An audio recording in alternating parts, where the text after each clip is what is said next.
ভালোবাসা ভালোবাসে শুধুই তাকে, ভালোবেসে ভালোবাসায় বেঁধে যে রাখে। প্রত্যেকটা ভালোবাসাকে পূর্ণতা দেওয়া সহজ হলেও শেষ দিন পর্যন্ত ভালোবাসার মানুষটির সাথে ভালোবাসার সম্পর্ক বজায় রাখাটা অনেক কঠিন হয়ে যায়। অনেককে লক্ষ্য করেছি যারা তাদের ভালোবাসাকে পূর্ণতা দিতে গিয়ে ভালোবাসার মানুষটিকে বিয়ে করে বাড়িতে নিয়ে আসে। কিন্তু কিছুদিন যাওয়ার পর যেহেতু ছেলেটি নিজেকে প্রতিষ্ঠিত করেনি, তার জন্য সংসারে অভাব অনটন লেগেই যায়।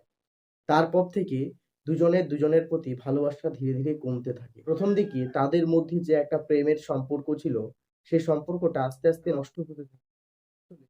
সংসারের মধ্যে যখন অভাব থাকে তখন ভালোবাসা জানালা দিয়ে পালিয়ে যায়। ভালোবাসি কথাটা বলে দেওয়া যতটা সহজ, ভালোবাসার মানুষটির প্রত্যেকটা দায়িত্ব শেষ দিন পর্যন্ত বহন করা, তার আবদারগুলোকে মেটানো, তার ইচ্ছে বা অনুভূতির গুরুত্ব দেওয়া প্রত্যেকের কাছেই অসাধ্য হয়ে পড়ে। আসলে দিন যত এগিয়ে যায়, সংসারের মধ্যে যত অভাব অনটন লেগে যায়, তখন ভালোবাসার গুরুত্বগুলোকে আমাদের আর গুরুত্ব দেওয়া হয় না। তখনই একজনের আরেকজনের থেকে দূরত্ব বেড়ে যায়।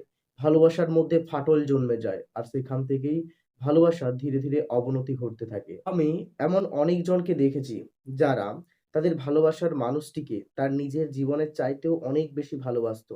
কিন্তু অপর পাশে থাকা মানুষটি তার গুরুত্ব বুঝতো না। ছেলেটি নিজেকে প্রতিষ্ঠিত করতে পারেনি। সেই মেয়েটি বাধ্য হয়েছে সেই ছেলেটিকে ছেড়ে দিয়ে অন্য একটি ছেলের সঙ্গে সংসার করতে।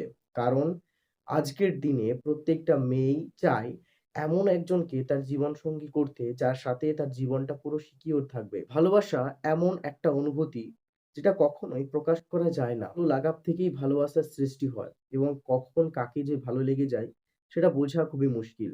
কাউকে ভালো লেগে গেলেই তো আর হয় না। অপর পাশে থাকা মানুষটারও আমাদেরকে ভালো লাগতে হয়। তবেই একটা সম্পর্ক মজবুত